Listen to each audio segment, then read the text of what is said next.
Assalamualaikum warahmatullahi wabarakatuh.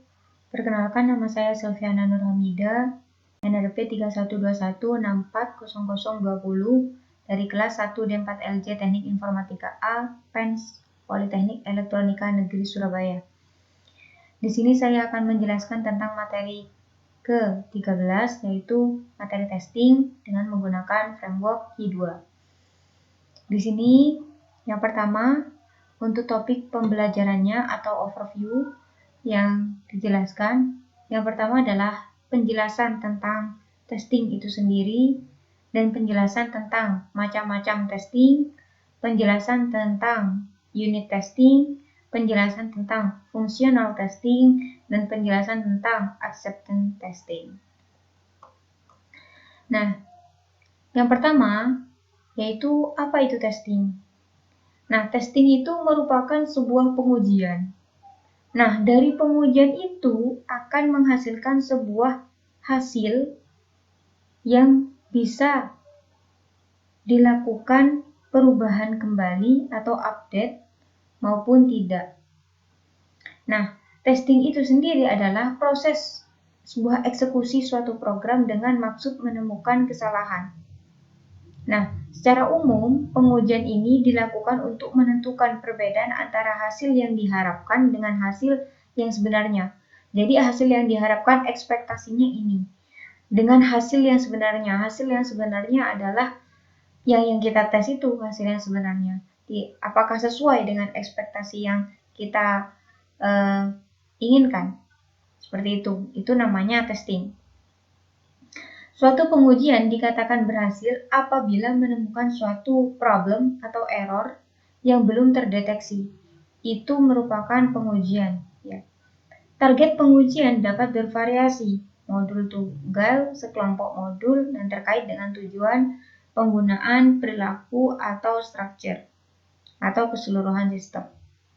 Nah, 3 tahap uji dapat dibedakan unit testing, integration testing, dan system testing. Itu merupakan 3 tahap dalam pengujian. Jadi, di sini merupakan developing with test. Namanya test driven development, TDD, dan behavior driven development atau BDD. Adalah pendekatan pengembangan perangkat lunak dengan menggunakan penggambaran perilaku potongan kode atau seluruh fitur sebagai satu skenario tes sebelum menulis code yang baru, kemudian mengimplementasikan yang lulus verifikasi maupun yang tidak, bahwa perilaku yang ingin tercapai. Bahwa perilaku yang ingin dicapai. Jadi apa perbedaan antara test driven development atau TDD dan development driven development BDD? BDD berfokus pada aspek perilaku sistem daripada aspek implementasi sistem yang menjadi fokus TDD. BDD memberikan pemahaman yang lebih jelas tentang apa yang harus dilakukan sistem dari perspektif pengembang dan pengguna. TDD hanya memberi pengembang pemahaman tentang apa yang harus dilakukan sistem. Nah, BDD memungkinkan pengembangan dan pengguna untuk bekerja sama dalam analisa kebutuhan yang terkandung dalam kode sumber sistem. Nah, when and how to test. Nah, kapan dan bagaimana kita mengetesnya. Sementara pendekatan pengujian pertama yang dijelaskan di atas masuk akal untuk sebuah proyek jangka panjang dan relatif kompleks. Itu bisa berlebihan untuk proyek yang lebih sederhana atau beberapa indikator kapan waktu yang tepat untuk mengetesnya. Yang pertama yaitu adalah ketika proyek sudah besar dan kompleks, maka dari itu kebanyakan aplikasi-aplikasi yang sudah kompleks dan yang sudah besar ya, kayak Windows, kayak Gojek, aplikasi Grab, dan lain-lain, itu kebanyakan melakukan update karena developmentnya itu kebanyakan ada yang keliru, jadi sehingga dilakukan update setiap saat. Ada rentan waktunya, misalkan update setiap bulan atau update setiap tahun, itu ada rentannya. Persyaratan proyek mulai menjadi kompleks, proyek tumbuh terus-menerus, proyek dimaksudkan untuk jangka panjang dan biaya kegagalannya terlalu tinggi. Testing environment setup. Nah, Y2 secara resmi mempertahankan integrasi dengan framework untuk testing yaitu Codeception yang memungkinkan membuat jenis pengujian berikut. Unit memverifikasi bahwa satu unit kode berfungsi seperti yang diharapkan. Yang kedua, fungsional memverifikasi skenario dan perspektif penggunaan melalui emulasi browser. Acceptance memverifikasi skenario dari perspektif penggunaan browser. Codeception sudah diinstal sebelumnya dengan template Y-Basic dan Y-Advanced. Jika nantinya tidak menggunakan salah satu template ini, Codeception dapat diinstal dengan mengeluarkan perintah konsol. Maka perintahnya nanti seperti ini. Selanjutnya adalah unit testing. Unit testing itu memverifikasi bahwa satu unit code berfungsi seperti yang diharapkan. Artinya, dengan parameter input yang berbeda, pengujian memverifikasi metode kelas mengembangkan hasil yang diharapkan.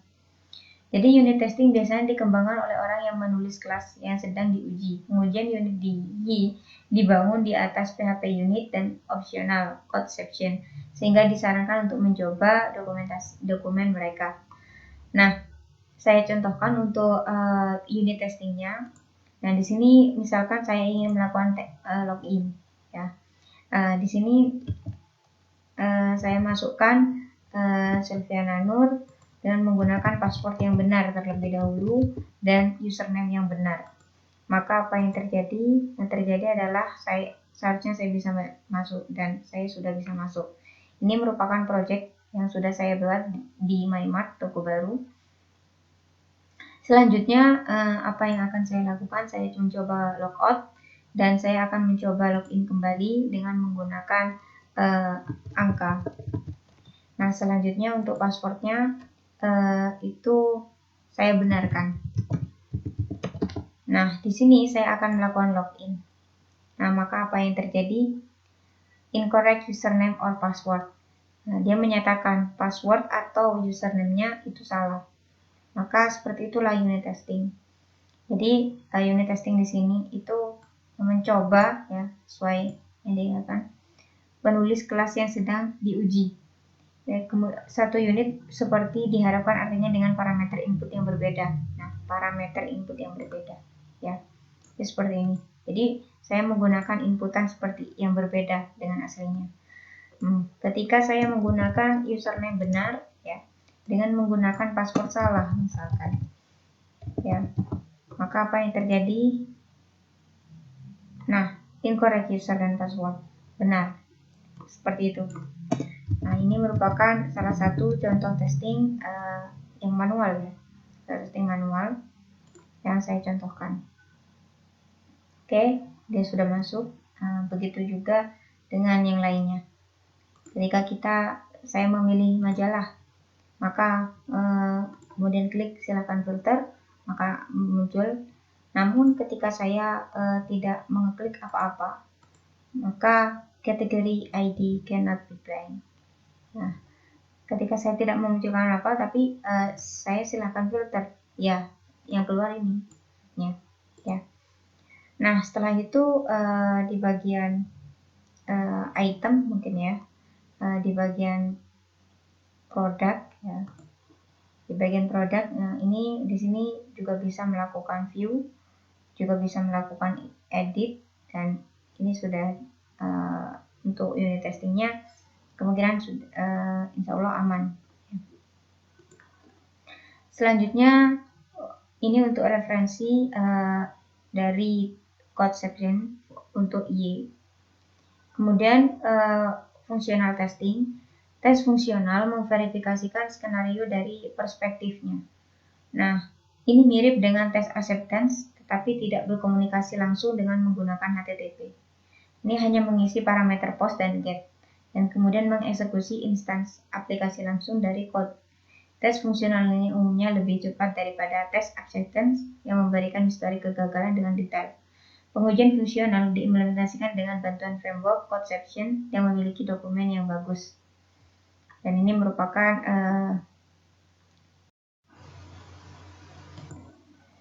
Selanjutnya adalah acceptance testing. Tes penerimaan memverifikasi skenario dari perspektif pengguna dan aplikasi yang diuji diakses melalui PHP browser atau browser yang nyata, atau Chrome, atau Firefox, dan lainnya. Dalam kedua kasus browser yang berkomunikasi melalui HTTP, sehingga aplikasi harus dilayani melalui server web. Nah, pengujian penerimaan diimplementasikan dengan bantuan kerangka conception yang memiliki dokumentasi yang bagus. Nah, ini merupakan referensinya. Jadi code acceptance testing ini yang sudah berhubungan langsung dengan HTTP-nya ya, yang berkomunikasi langsung dengan HTTP-nya, dan ini merupakan perbedaan dengan functionality testing tadi ya. Nah, yang terakhir itu adalah latihannya ya. Jadi terapkanlah sebuah pengujian pada project yang sudah kalian buat, dan dari pengujian itu buatlah unit testing, functional testing, dan acceptance testing. Untuk yang unit testing sudah saya coba dan itu aman untuk di project saya, dan untuk fungsionalitas testingnya di sini masing-masing, kayak misalnya saya melakukan view. Nah, ini saya sudah bisa melakukan view ya. Jadi dia itu bisa melakukan menampilkan data ya, menampilkan data, dan saya coba di bagian backend.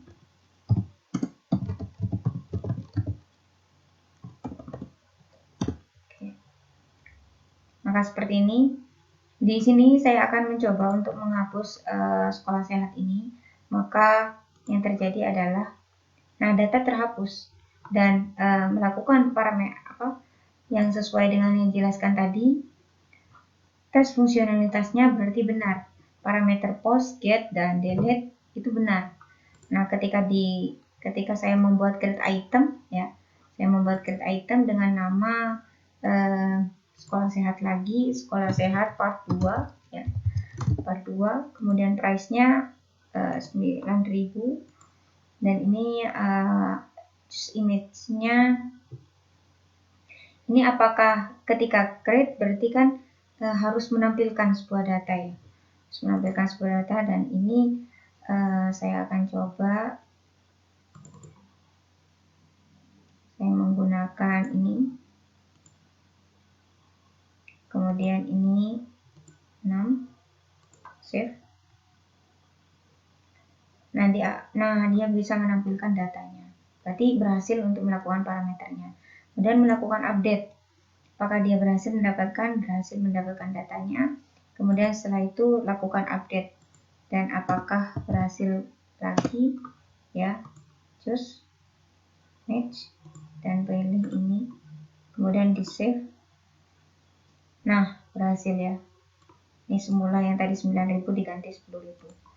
Maka seperti itulah, dan ini saya akan delete. Nah, tidak ada ya di sini. Seperti itu. Seperti itulah fungsional testing yang saya terapkan pada aplikasi saya. Selanjutnya adalah acceptance testing. Tes penerimaan memverifikasi ya. Tes penerimaan memverifikasi seperti yang sudah saya jelaskan tadi. Jadi ini melakukan PHP browser, dan keduanya harus terhubung berkomunikasi menggunakan HTTP. Nah, oke, untuk tugasnya sudah saya lakukan untuk pengujian unit testing, functional test, dan acceptance testing. Sekian, dan ini merupakan referensi dari testing dari Yi. Oke, sekian dari saya. Kurang lebihnya saya mohon maaf. Wabillahi taufiq wal hidayah. Wassalamualaikum warahmatullahi wabarakatuh, dan semoga bermanfaat.